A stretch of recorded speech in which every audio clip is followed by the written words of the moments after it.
¿Qué tal? Buenas tardes a todos. Sean bienvenidos a otra cápsula de su jueves fiscal. Y con ustedes, como siempre, su servidor, licenciado Gustavo Pérez Aranda. Y el día de hoy lo que vamos a estar platicando es acerca de un tema pues que inclusive a lo mejor a algunos de ustedes les ha tocado vivir, que es precisamente los depósitos bancarios y cómo se presume que estos depósitos tienen o generan la obligación del pago del IVA causado o IVA trasladado. ¿Sí? Entonces, esto es lo que vamos a estar viendo. Los invito a que, pues, ahora sí se pongan cómodos durante estos 10-15 minutos que vamos a estar de este tema muy express, muy específico, pero creo que bastante ilustrativo. Y para acompañar la plática del día de hoy, aquí tenemos nuestra cerveza Duvel con 8.5 grados de alcohol, o sea que, como dicen por ahí, ya marca, ¿no? Ok. En el tema del día de hoy, cabe resaltar que es una circunstancia que, pues obviamente va enfocado a las personas, tanto físicas y morales, que en un momento dado realizan actividades empresariales, o sea, va orientado a empresas, ¿sí? Y también está enmarcado dentro de lo que son los procedimientos de fiscalización, dentro de las facultades de comprobación, o sea que es un procedimiento que te pueden estar aplicando en lo que es cuando te están haciendo una revisión de gabinete o que te están realizando una visita domiciliaria o inclusive en la cuestión de la revisión electrónica, ¿vale? Entonces, esto es el contexto de este tema. No le voy a poder dar el primer sorbete porque me salió muy espumado la cerveza. Vamos a dejar que se baje la espuma y ahorita la probamos. Mientras vamos platicando, ¿qué tal, Blanca? María Teresa, bienvenidas y bienvenidos a todos los que están acompañándome. Ok, fíjense, lo podemos denominar como una determinación presuntiva. ¿Qué fundamento hay que tener en cuenta si nos llegara a pasar esto? Que la autoridad fiscal dijera, mira, es que estos depósitos bancarios yo presumo que están a una tasa del 16%, tenemos que irnos a nuestro artículo 55, que dice lo siguiente: las autoridades fiscales podrán determinar presuntivamente, y habla de utilidad fiscal, el tema de ICR, remanente distribuible, por ejemplo, en lo que son las sociedades civiles, igual ingresos y valor de actos o actividades o activos por los cuales deben pagar contribuciones, lo que nosotros nos vamos a basar o vamos a darle enfoque, porque esta parte de la presunción es un tema mucho más extenso, pero lo hemos limitado al valor de actos o actividades. Esto hablando que puede tener una repercusión tanto para impuesto al valor agregado como también, por ejemplo, para lo que es el impuesto especial sobre producción y servicios, que también habla de valor de actos o actividades, ¿sí? Entonces, tomando en cuenta esta referencia, y nos vamos específicamente a la fracción 3, se dice que pueden aplicar este artículo cuando se dé alguna de las siguientes irregularidades. Y la fracción, bueno, el inciso A dice omisión del registro de operaciones, ingresos o compras, así como alteración del costo por más del 3% sobre los declarados en el ejercicio. Ok, ese es de ahí partimos. Luego vamos a hilarlo, vamos a encadenarlo con lo que es el artículo 56, que dice, para los efectos de la determinación presuntiva, a que se refiere el 55, las autoridades fiscales calcularán los ingresos brutos de los contribuyentes, el valor de los actos, actividades o activos sobre los que procede el pago de contribuciones para el ejercicio de que se trate, indistintamente con cualquiera de los siguientes procedimientos. Y te da varios procedimientos a seguir. En este caso, si estamos hablando de depósitos bancarios, lo vamos a ligar con la fracción primera, que dice utilizando datos de la contabilidad del contribuyente. Sabemos que al inicio de las facultades de comprobación, la autoridad hace un requerimiento de información, ¿verdad? Es un requerimiento de información inicial. Entonces, ya sea en la revisión de gabinete, que te da 15 días para que aportes la información, ya sea en la visita domiciliaria, que te dice, oye, dame la información de manera inmediata, o en la cuestión de la revisión electrónica, donde pues ahora sí que no te avisa de que está haciendo uso de esta información, hace su análisis sin avisarte y nada más te envía lo que es la preliquidación. Pero sea el caso que les toque, al final de cuentas se está usando el tema de la contabilidad. Y recordemos que en el artículo 28 del Código Fiscal de la Federación nos señala que forma parte de la contabilidad para efectos fiscales los estados de cuenta, ¿sí? Y te hablan nada más de estados de cuenta en general. Pero si lo hilamos con lo que dice el reglamento, pues ya nos especifica que se trata de estados de cuenta bancarios. ¿Sí? Entonces, recordemos, una de las partes medulares en la contabilidad, en la práctica, pues vemos que es el uso de los estados de cuenta. ¿Para qué? Para hacer las conciliaciones bancarias y tener la seguridad de que ninguno de los ingresos o egresos que afectó económicamente a la entidad se deje de registrar en contabilidad, ¿sale? Entonces, y por supuesto que esa información en una auditoría se proporciona. Entonces, si ya la autoridad tiene esta información en su poder, va a hacer un análisis del comportamiento en bancos. ¿Por qué? Porque si estamos hablando también de lo que es un impuesto al valor agregado, ustedes saben que ese impuesto se determina con base a flujo de efectivo. Entonces, ¿dónde va a estar reflejado el flujo de efectivo? Por excelencia se va a estar reflejando en lo que son los estados de cuenta bancarios. Entonces, ya teniendo esta información y teniendo el panorama de los elementos que van a revisar, vámonos al artículo 59, que sigue hablando de la presunción, y nos dice que para la comprobación de los ingresos, del valor de los actos o actividades o activos por los cuales se deben pagar contribuciones, así como la actualización de la hipótesis para aplicar las tasas establecidas en las disposiciones fiscales, las autoridades fiscales presumirán, y aquí es importante señalar lo siguiente, salvo prueba en contrario, pero es una presunción, o sea, la autoridad dice, yo te voy a presumir que estos movimientos son actos o actividades. ¿Y a quién le corresponde desvirtuar esa presunción? Al contribuyente. Entonces, voy a presumir que son actos o actividades.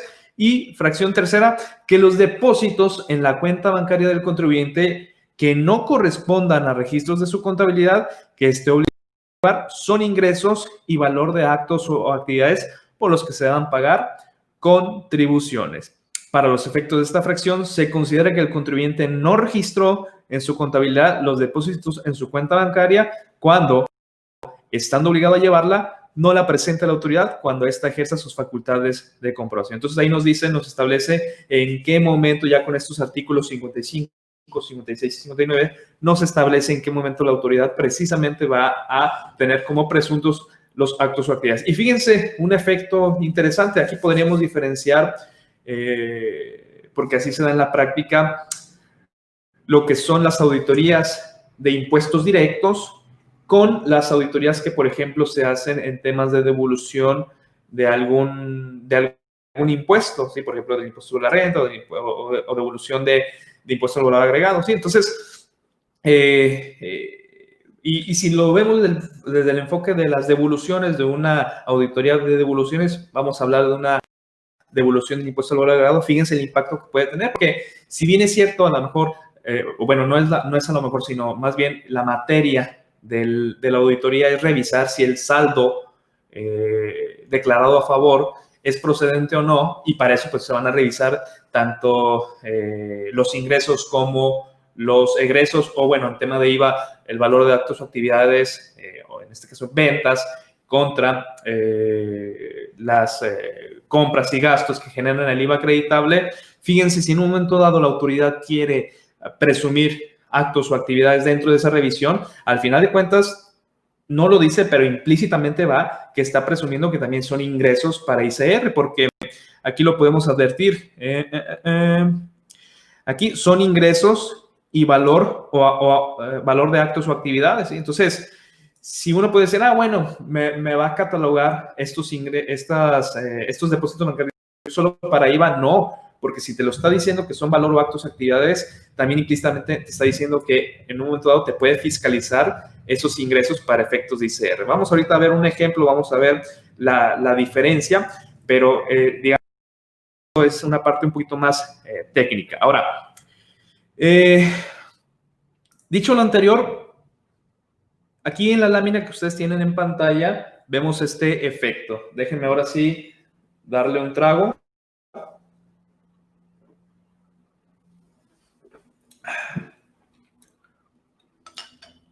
Que sí, sí, sí está pegador. ¿Cómo no? Si con 8.5 grados de alcohol, claro que está fuerte, pero está buena.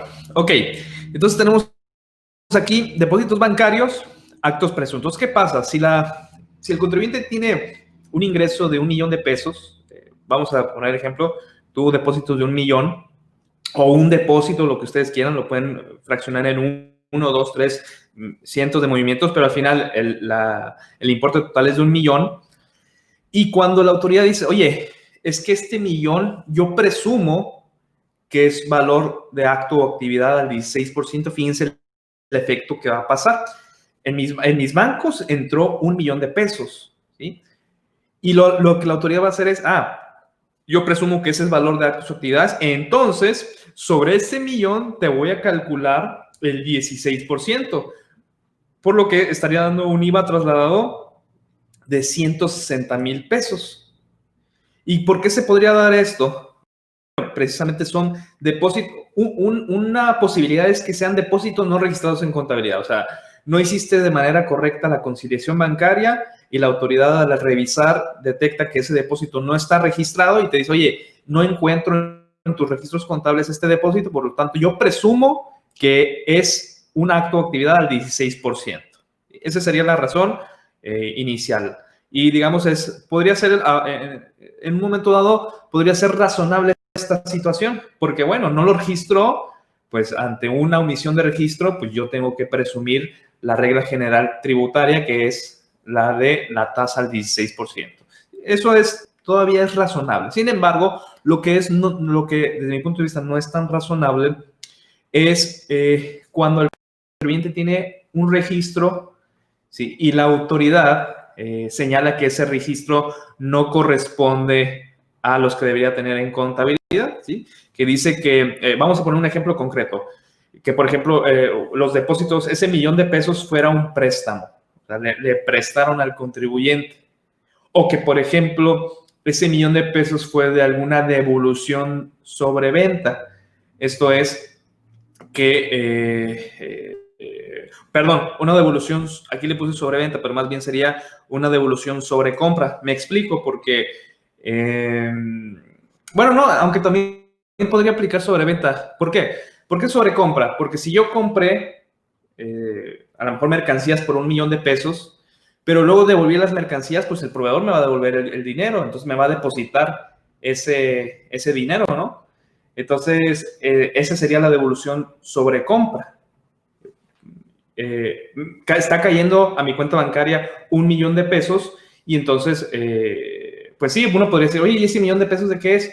Pues es que yo le había comprado a mi proveedor, pero siempre no se hizo el negocio, siempre le regresé la mercancía y él me regresó el 1 millón. Si se dan cuenta, eso no es, en estricto sentido, vaya un incremento digamos, no es que estés omitiendo un ingreso, simplemente la naturaleza es una devolución sobre compras. ¿Sí? Entonces, en estas figuras, la autoridad que dice, no, es que no me suena o no estoy convencido, o cuando yo te pido la documentación al respecto de estos movimientos, tú no acreditas de manera fehaciente que se trate, en el caso más claro, de un préstamo. Entonces, yo no te creo, contribuyente, que sea un préstamo y yo presumo que es una venta y que para efectos de IVA, pues hay que calcularle la tasa del 16%. ¿Sí? Ahora, un efecto diferente lo vemos en la parte derecha de la diapositiva. Tenemos aquí depósitos que el contribuyente sí reconoció como actos o actividades, pero no a la tasa del 16%, sino que a lo mejor en su contabilidad está registrado ese millón como actos o actividades 0%, al 0% o en un momento dado exentos, pero vamos a dejarlo como 0%. Y para que, pues, en un momento, si dimos anteriormente el ejemplo de una devolución de IVA, pues al final de cuentas, en teoría tendrías que estar haciendo actividades al 0%, porque exentos pues no generaría estos datos a favor. Entonces, si el contribuyente registró ese 1 millón de pesos como un valor de acto o actividad al 0, pero de la revisión la autoridad detecta que a juicio de la autoridad, esa operación no debe de estar tasada al 0%, sino debe estar tasada al 16%. Fíjense la diferencia en el movimiento. Es el mismo millón de pesos depositados, sin embargo, la autoridad lo que va a hacer aquí es desglosar al 16% esos actos, ¿sí?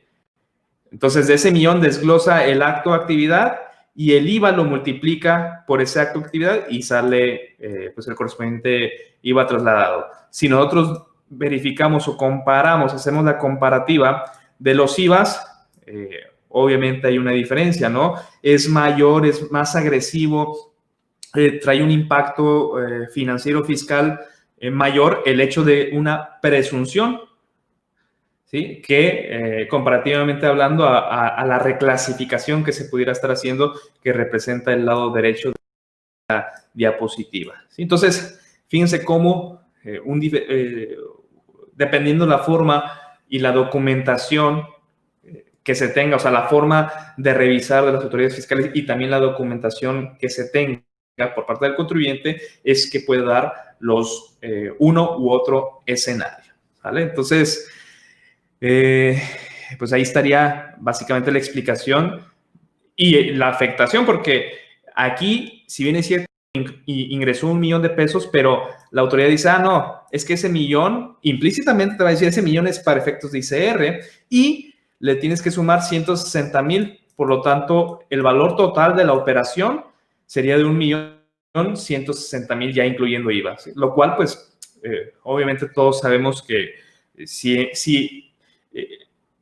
en verdad fuera una operación, una venta, en todo caso ese millón debería desglosársele, como se hace aquí en la parte derecha de la diapositiva, ¿vale? No sé si me haya explicado, si hay alguna duda, favor de ponerlo en el chat, en lo que lo van describiendo, porque yo sé que a lo mejor en una cápsula tan corta como es de los jueves fiscales, a lo mejor no es tan claro. Trato de ser lo más contundente posible, lo más específico, pero si hay alguna duda, con todo gusto pueden externarla en el chat y la atendemos en estos momentos. En lo que ustedes ponen sus dudas o algún comentario al respecto, no pasó inadvertido que pues estamos ahorita promocionando, tenemos una promoción en Tutor Fiscal donde ponemos a disposición de ustedes nuestros cursos con, pues normalmente cualquier curso tiene un costo de 700 pesos, pero si adquieren 2 cursos o más, les queda el precio por curso en 400 pesos. Ahí está la promoción, si están interesados, ahí tienen los números de contacto, el correo de su servidor o también igual pueden enviarnos un inbox. Ok, dicho lo anterior, vámonos a ver los comentarios, dudas que puedan tener los que me hacen el favor de acompañarme. Y nos dice Diego, en cuestión de préstamos, ¿los contratos celebrados tienen que estar firmados ante notario público? Bueno, fíjate, Diego, en ese sentido debemos hacer una diferencia o una diferenciación entre contratos celebrados antes de diciembre de 2019 y contratos firmados con posterioridad a diciembre de 2019. ¿Por qué te lo comento? Porque a raíz de esa fecha, de ese mes, salió una jurisprudencia, te habla de la fecha cierta y la necesidad de que los contratos tengan fecha cierta dentro de las facultades de comprobación. Entonces, si tu contrato es anterior a diciembre de 2019, no es necesario, Diego, que se haya pasado ante notario a través inclusive de una copia certificada, no sería necesario, pero si es posterior a esa fecha, yo te recomendaría que sí. ¿Me explico, Diego? Espero haberme explicado totalmente. Dice Hernández, ¿podrías explicarme de nueva cuenta el ejemplo de por qué se calcula el IVA al 16% sobre la cantidad y no sobre los 1 millón? Ok, claro que sí. Como les decía, ¿no? Puede ser un poquito enredoso o para los que tienen el perfil de contador puede ser, oye, pero eso no me es coherente porque al final de cuentas, si le calculas sobre el millón, pues estás agregando dinero que nunca entró a mi cuenta bancaria, ¿verdad? Eso es lógico pensarlo. Sin embargo, es el efecto de que la autoridad presuma ese movimiento a la tasa del 16%. Entonces, debemos de diferenciar que en una auditoría te pueden pueden presumir valor de actos o actividades, lo cual estaría aplicándose en la parte izquierda de esta diapositiva, o te podían hacer una reclasificación de la operación al decirte, sí, mira, tú ya dijiste que es una venta, correcto, pero tú dijiste que era una venta al 0% y no, es una venta al 16%. Entonces te estarían haciendo la reclasificación y ahí te estarían desglosando el IVA. ¿Me explico, Hernán?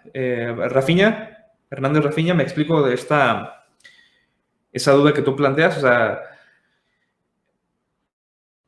ahora sí que es derivado de lo que señala el propio código en el artículo 55, 56 y 59.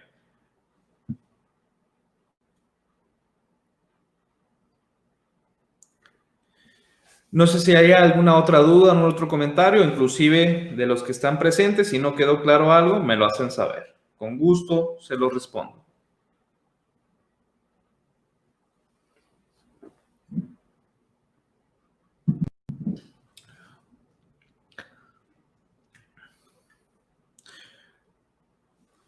Ok, perfecto. Pues bueno, si no hay más comentarios, no hay más dudas al respecto, por mi parte sería todo. Les agradezco mucho su asistencia. Pues nuevamente damos por finalizado otra cápsula de Jueves Fiscal y los invito a participar el próximo jueves. Ustedes saben, es una cápsula muy corta, pero creo que bastante nutrida, bastante útil. Esa es la finalidad, no quitarles mucho tiempo, pero a su vez que haya una gran utilidad en la información. Se despide de ustedes su servidor, Gustavo Pérez Aranda. Que tengan excelente tarde y cuídense. Chao. Ok, alcancé a ver la pregunta de Cristian. ¿Aplica algún recurso para efectos del acto presunto? Ok, pues acuérdense que estos actos presuntos se los van a aplicar dentro de las facultades de comprobación, entonces hay que hacer uso del derecho de audiencia que te dan para poder refutar esas presunciones. Si la autoridad, digamos, siguiera insistiendo en que son actos presuntos, te va a emitir la resolución determinante y ahí sí hay que irse a medios de defensa, recurso de revocación, juicio de nulidad, juicio de amparo. ¿Sale?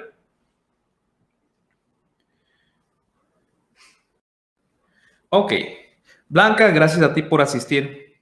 ¿Vale? Nos estamos viendo el próximo jueves. Chao.